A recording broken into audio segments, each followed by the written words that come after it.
నమస్కారం కృష్ణరావు గారు. నమస్కారం. ఐవీఆర్ టాక్స్కి పునఃస్వాగతం. మనం ఒక బంగ్లాదేశ్లో ప్రాబ్లం వచ్చిన తర్వాత 2-3 ఎపిసోడ్స్ చేసాము. అక్కడ జరిగిన ఉదాంతాల మీద, తర్వాత హసీనా భారతదేశానికి రావడము, తర్వాత అక్కడ జరిగినటువంటి విపత్కర పరిస్థితుల గురించి కూడా డిస్కస్ చేశాము. హిందువుల్ని బాగా టార్చర్ చేస్తున్నట్టును, తర్వాత మరి అదే కాకుండా అక్కడ స్టూడెంట్స్ ప్రెషర్ ఎట్లా ఉందంటే ఆ రిజీమ్లో ఉండేటువంటి చీఫ్ జస్టిస్ వీళ్ళు వాళ్ళందరూ కూడాను రిజైన్ చేసేసారు. చేసిన తర్వాత మరి అక్కడ ఇంకా స్తబ్దత రాలేదు. ఈవెన్ ప్రెసిడెంట్ కూడాను అప్పీల్ చేస్తున్నాడు న్యూ ప్రైమ్ మినిస్టర్ శాంతి సమయం పాటించాలని చెప్పేసి. దీని మీద హిందువుల మీద అటాక్స్ ఎక్కువ జరగడంతో ఈవెన్ ప్రైమ్ మినిస్టర్ మోడీ గారు కూడా వార్నింగ్ ఇచ్చారు, మేము ఉపేక్షించము అనవసరంగా వీటిని కంట్రోల్ చేయకపోతే అని చెప్పేసి. బట్ ఈ మనకేంటంటే షేక్ హసీనా గారి స్టేట్మెంట్స్ ప్రకారము దీంట్లో ఆవిడే నీ పంపించడంలోని ఎల్జలను క్రియేట్ చేయడంలో సిఐఏ హ్యాండ్ ఏమైనా ఉందా, ఇది ఒక ప్రశ్న కింద వస్తుంది. ఎందుకంటే నార్మల్గా ఈ ప్రపంచ దేశాల్లో అన్ని చోట్ల చూస్తుంటే ఇట్లాంటి గొడవలు పెట్టడానికి దీనికి దాని కావడంతో సిఐ హ్యాండ్ చాలా మనం ఇదివరకు చాలా ఉదంతాలు మనకి చారిత్రాత్మకంగా మనకి ఏంటంటే ప్రూఫ్గా ఉన్నాయన్నమాట. సో దీని మీద మీరు ఏమనుకుంటున్నారు? ఇట్లాంటి హ్యాండ్ ఏమైనా ఉంటుందా? తర్వాత ఈవిడ నిజంగా మళ్ళీ ఎలక్షన్స్ పెడితే నేను మళ్ళీ బంగ్లాదేశ్కే వెళ్తానని చెప్పేసి ఆవిడ అనడం, దీని మీద ఏమైనా ప్రాధాన్యత ఉందా? ఒకటి, సిఐఏ హ్యాండ్ తప్పకుండా ఉండి ఉంటుంది. ఆమె అంత స్పెసిఫిక్గా చెప్తూ ఉంది కాబట్టి సీక్వెన్స్ ఆఫ్ ఈవెంట్స్ని కనుక నువ్వు చూస్తే తప్పకుండా సిఐఏ హ్యాండ్ ఉండేటువంటి అవకాశం అయితే ఒప్పిస్తూ ఉన్నది. ఈమె అమెరికా పోయినప్పుడు బైడెన్ ఈమెను కలవటానికి ఒప్పుకోలేదు. ఒక దేశం యొక్క హెడ్గా ఇంకో దేశానికి పోయినప్పుడు కలవకపోవాల్సినంత తప్ప ఆమె ఏం చేసింది? హ్యూమన్ రైట్స్ వైలేషన్స్ ఎక్కడ లేవు? మీకు హ్యూమన్ రైట్స్ వైలేషన్స్ సౌదీ అరేబియాలో కనిపించవా? ఖతార్లో కనిపించవా? కువైట్లో కనిపించవా? ఈవెన్ పాకిస్తాన్లో కనిపించవా? అవసరం వచ్చిన చోట హ్యూమన్ రైట్స్. సో అదే సిగ్నిఫికెంట్ మూవ్. ఆ రోజు అక్కడ కలవకపోవటం అనేటువంటిది సిగ్నిఫికెంట్. ఇప్పుడు ఏమి స్పెసిఫిక్గా ఒక ఇష్యూ మెన్షన్ చేసింది. బంగ్లాదేశ్కు చివర్లో చిటగాంగ్ అవి తక్కువ ఇట్లా వస్తుంది ఒక తోకలాగా. చిటగాంగ్ కింద కాక్స్ బజార్ అనే ప్లేస్ ఉంది. ఆ కాక్స్ బజార్కు దగ్గరలో సెయింట్ మార్టిన్ ఐలాండ్ అని ఐలాండ్ ఒకటి ఉన్నది. అది అటు మియాన్మార్కు దగ్గర అవుతుంది, బంగ్లాదేశ్కు దగ్గర ఉంటుంది. మోరాలెస్ ఆ సరిహద్దులో ఉంటుంది. బట్ ఆ బంగ్లాదేశ్ కింద ఉన్నటువంటి ద్వీపం. ఇట్లాంటిదే మియాన్మార్కు సంబంధించిన ఒక ద్వీపాన్ని ఆల్రెడీ చైనా ఎస్టాబ్లిష్ చేసుకుంటూ ఉన్నది. వాళ్ళ ఈ కాక్స్ బజార్లో పోర్టు అది డెవలప్ చేయడంలో చైనా ఇన్వాల్వ్ అయినది. చైనీస్ ఇన్ఫ్లుయెన్స్ బే ఆఫ్ బెంగాల్లో రావటం అమెరికాకి ఇష్టం లేదు. సో ఈ సెయింట్ మార్టిన్ ఐలాండ్ను మాకు ఇచ్చేయండి, మా మిలిటరీ బేస్ పెట్టుకుంటాము అని అడిగారు. దానికి నేను రిఫ్యూజ్ చేసేటప్పటికి ఇదంతా రియాక్షన్ కింద వచ్చిందే కానీ అంత మించి ఇంకేది కాదని ఆమె చాలా స్పెసిఫిక్గా అమెరికా మీద ఎలిగేషన్ వేసింది. ఈ ఎలిగేషన్లో తప్పకుండా మెరిట్ ఉండేటటువంటి అవకాశం అయితే ఉన్నది. దానంతా జస్ట్ లైక్ దట్ పక్కకు నెట్టేయాల్సినటువంటి ఎక్యుజేషన్ అయితే కాదు. అమెరికా మొదటి నుంచి వాళ్ళ చరిత్రను చూస్తున్నామంటే ఇటువంటి పనులే చేస్తూ ఉంటారు. ఒకప్పుడు రష్యాకు కౌంటర్గా చేసేవాళ్ళు ఇప్పుడు ఎవరూ లేకపోయినా కానీ అదే పనులు చేస్తూ ఉన్నారు. అప్పుడు రష్యా అంటే కమ్యూనిజం స్ప్రెడ్ అవుతుందనే భయంతో ఇండోనేషియాలో ఉన్న డ్యూలీ ఎలక్టెడ్ గవర్నమెంట్ను తొలగించి, అతని పేరు సుకర్నో అనేవాడిని తొలగించి వాళ్ళ మిలిటరీ లీడర్ సుహార్తో అనేవాడిని తీసుకొచ్చారు. తీసుకొచ్చిన తర్వాత వాడు ఏం చేశాడు? 20-25 ఏళ్ళు, ఐ థింక్ 30 ఏళ్ళ దాకాను పాలించాడు. Most corrupt government, autocratic government. అక్కడ వాళ్ళకి ఇంకా మళ్ళీ డెమోక్రసీ అనిపించదు, డెమోక్రసీ అవసరం లేదు. ఫైనల్గా ఈ వాజ్ ఓవర్థ్రోన్ అయిన తర్వాత అక్కడ. అట్లాగే చిలీ దేశంలో కమ్యూనిస్ట్ గవర్నమెంట్ వచ్చింది. అలెండే అనేవాడు, ఈ బికేమ్ ది రూలర్. వీళ్ళకి ఇష్టం లేదు, బికాస్ వీళ్ళు అనుకునే దాని ప్రకారం లాటిన్ అమెరికా అంతా వాళ్ళ ఫిఫ్టమ్.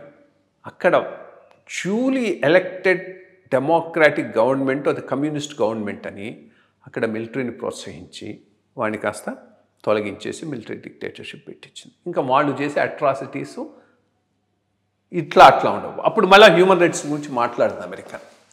ప్రతి చోట ఇదే చేసింది. ఎల్ఎన్డీని అప్పుడు చేసినప్పుడు ఇన్ఫ్యాక్ట్ ఇండియాలో ఇందిరాగాంధీని కూడా టార్గెట్ చేస్తున్నారనే రూమర్ అప్పుడు స్ట్రాంగ్గా ఉన్నది. అతను ఎవరు క్యూబా ప్రెసిడెంట్ ఒకడు ఉండేవాడు, చాలా క్లోజ్ ఇందిరాగాంధీ వీళ్ళందరికీ, చాలా వెరీ టవరింగ్ పర్సనాలిటీ, 95 ఏళ్ల దాకా పాలించిపోయినాడు, ఫిడెల్ కాస్ట్రో ఎక్కడికో పోతూ డైవర్ట్ చేసుకొని ఢిల్లీకి వచ్చి వార్న్ చేసిపోయినాడని అమెరికాను. అది అయిన తర్వాత నెక్స్ట్ మీదే టాను మీ మీదనే టార్గెట్ పెట్టుకున్నారు అని చెప్పాడని చెప్తారు. అప్పుడు అప్పట్లో మిసెస్ గాంధీ మాట్లాడితే ఏదో స్టేట్మెంట్ ఇస్తూ ఉండేది, విదేశీ శక్తుల హస్తం ఉన్నది, సిఐఏ హస్తం ఉందని. ఏదో జోక్ లాగా అనిపించింది అప్పుడు మనకు. నేను స్టూడెంట్స్ లాగా చదువుతుంటే ఇదేంటి ప్రతిదానికి విదేశీ హస్తం అంటుంది. బట్ ఇప్పుడు రిట్రాస్పెక్ట్లో చూస్తూ ఉంటే దాంట్లో చాలా ట్రూత్ ఉన్నట్టు కనిపిస్తుంది. ఎవరు స్ట్రాంగ్ లీడర్ ఎక్కడున్నా కానీ వాళ్ళ ఇంట్రెస్ట్కి అనుగుణంగా లేకపోతే వాళ్ళు సహించలేరు. ఆ రకంగానే అన్ని చోట్ల వీళ్ళకు ఒక ట్రాక్ రికార్డు ఉంది. ఆ పైన Libya, Iraq. But only one thing is బంగ్లాదేశ్లో వాళ్ళ హ్యాండ్ ఎంతవరకు ఉండొచ్చు ఉన్నా వాళ్ళు అనుకున్న దానికన్నా ఎక్కువై మిస్ఫైర్ అయింది అనేది ఒకటే నా అనుమానం. ఇస్లామిక్ ఎక్స్ట్రీమిజంను మాత్రం ఎక్కడ వాళ్ళు ప్రోత్సహించరు. ఎందుకంటే దానివల్ల ఎప్పటికైనా వాళ్ళకే దెబ్బనే వాళ్ళకి తెలుసు. అది ఎక్కడ కాస్త పైకి వచ్చినా దాన్ని స్మాష్ చేయడానికి రెడీగా ఉంటారు. ఇరాక్లో చేశారు, లిబియాలో చేశారు, ఆఫ్ఘనిస్తాన్లో ట్రై చేసి ఫెయిల్ అయినారు. సో ఇక్కడ ఈరోజు బంగ్లాదేశ్లో యాంటీ ఫోర్సెస్గా వచ్చిన దాంట్లో Jamaat main force, which Islamic extremism.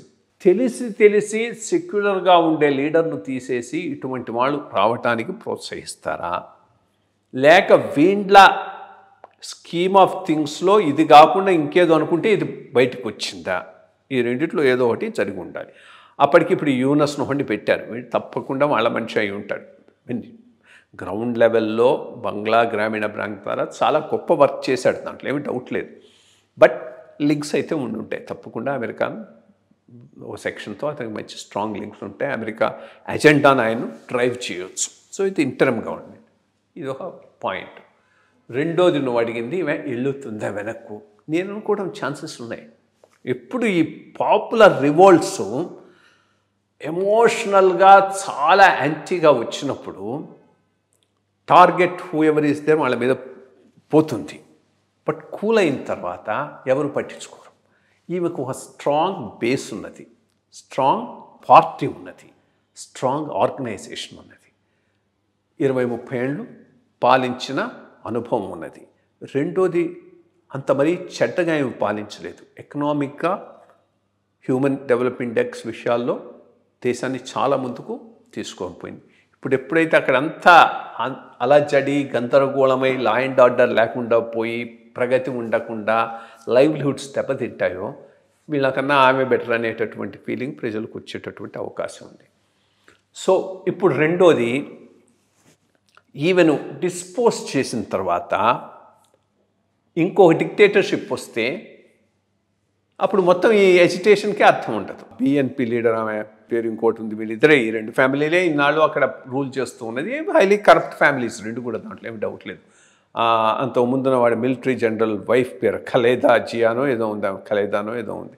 ఆమె రావాలి, ఆమె వచ్చి ఆర్మీ సహాయంతో రూల్ చేసిందనుకో, దాన్ని ఇంత ఎజిటేషన్కు అర్థం లేదు. ఐ మీన్ ఒక నాట్ ప్రజాస్వామికంగా సరిగ్గా ఎన్నిక కాబడినటువంటి దేశాధ్యక్షుడు పూర్తిగా డిక్టేటర్షిప్ దేశాధ్యక్షుడు ఏదైతే ఏమి ఆర్ మిలిటరీలోనైనా కానీ. సో ఒక సంవత్సరం లోపల ఎటు తిరిగి వాళ్ళు ఫోర్స్డ్ టు కండక్ట్ ఎలక్షన్స్ కాస్త ఫ్రీగా ఫేర్గా కూడా కండక్ట్ కావచ్చు. ఎందుకంటే ఇంటర్నేషనల్ సూపర్విజన్ అడిగినా ఆశ్చర్యం లేదు. అటువంటప్పుడు ఈమెకు స్ట్రాంగ్ బేస్ ఉంది కాబట్టి గెలిచినా గెలవచ్చు, లేకపోతే అపోజిషన్ లీడర్గానే స్ట్రాంగ్ అపోజిషన్ లీడర్గానైనా రావచ్చు. వస్తే మంచిది. యాక్చువల్గా ప్రాపర్ ఎలక్షన్స్ బంగ్లాదేశ్లో జరిగి ఈమె గెలిచినా పర్వాలేదు, అపోజిషన్ లీడర్గా వచ్చినా పర్వాలేదు. డెమోక్రసీ మళ్ళా ఇది ఆర్మీ రూల్లోకి పోకుండా, మ్యానిపులేటెడ్ ఎలక్షన్స్లోకి పోకుండా సరైనటువంటి ఎలక్షన్స్ జరిగి ఎవరు వచ్చినా కానీ ప్రజాస్వామిక ఇన్స్టిట్యూషన్స్ స్టెబిలైజ్ కావటం ఈ దేశానికి చాలా అవసరం. అవి సరిగ్గా స్టెబిలైజ్ అయ్యి ఎలక్షన్స్ 5 సంవత్సరాల కోతలో ప్రాపర్గా జరుగుతూ ఉంటే ప్రజలు ఎవరు కావాలనుకుంటే వాళ్ళు వస్తూ ఉంటారు, పోతూ ఉంటారు, రొటీన్లో పడుతుంది. ఆ దేశాలు వాళ్ళ అజెండా, దేశానికి అనుగుణంగా పాలన జరుగుతుంది, దేశం ముందుకు పోతుంది. సో ఇదొక పాయింట్. ఇక హిందువులను టార్గెట్ చేయడానికి వస్తే చాలామంది వీళ్ళు అర్థం చేసుకుంది ఏంటంటే రియల్గా అక్కడ అనుభవిస్తున్న వాళ్ళు దళిత్స్, ఫిషర్మెన్, మత్స్య కార్మికులు, దళితులు వాళ్ళే ఉన్నారు ఇప్పుడు అక్కడ. హిందువులుగా ఉండి హిందూ మతాన్ని పాకిస్తాన్లో కానీ బంగ్లాదేశ్లో కానీ గట్టిగా అంటిపెట్టుకొని మేము హిందువులు అని నిలబడిన వాళ్ళు అప్పర్ కాస్ట్ కాదు. ఈ టాగూర్లు, బెనర్జీలు, చటర్జీలు, దాస్గుప్తాలు వదిలేసి వచ్చేశారు. వాళ్ళకు అవేర్నెస్ ఉంది, ఫైనాన్షియల్ ఇది ఉన్నది. సో ఇటు నుంచి దాస్గుప్తాలు, చటర్జీలు, బెనర్జీలు, గంగోపాధ్యాయులు, అటు నుంచి ఇది వెస్ట్ పాకిస్తాన్ నుంచి ఈ జైట్లీలు, ఖోస్లాలు, ఇట్లా అప్పర్ కాస్ట్ హిందూస్ అంతా వచ్చేసారు, మైగ్రేట్ అయి వచ్చేసారు.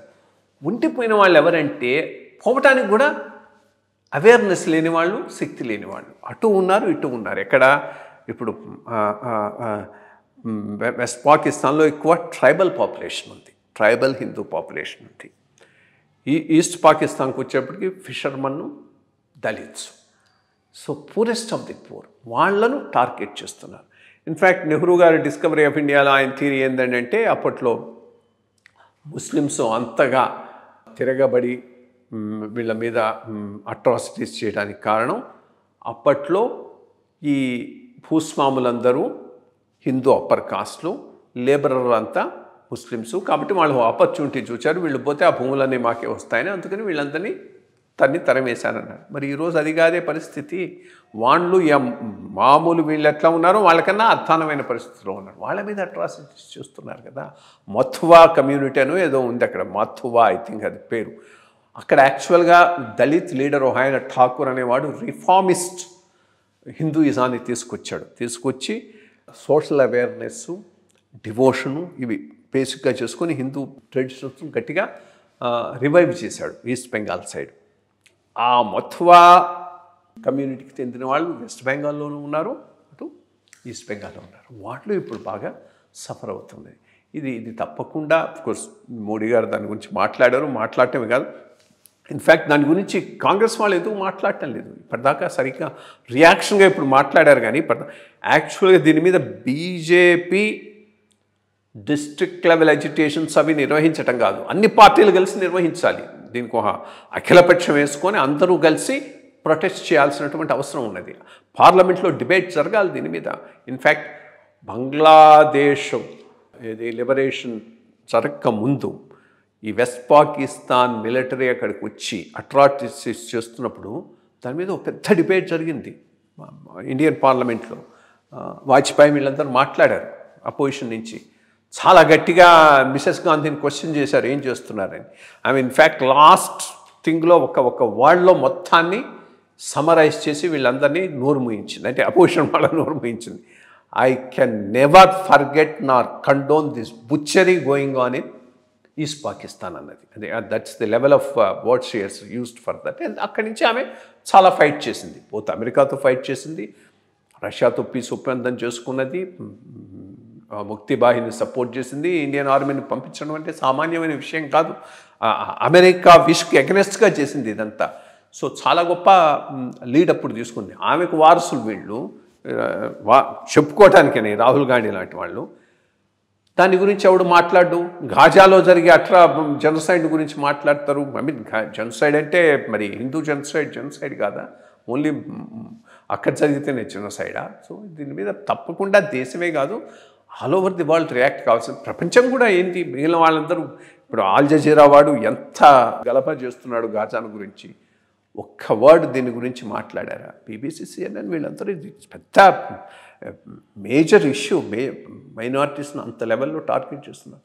తప్పకుండా ఇంటర్నేషనలైజ్ చేయాల్సిన అవసరం ఉంది. ప్రభుత్వం కూడా చాలా ఇంటర్నేషనలైజ్ చేసి పాపులర్ సపోర్ట్ను బిల్డప్ చేసుకోవాల్సిన అవసరం అయితే ఎంతైనా ఉన్నది.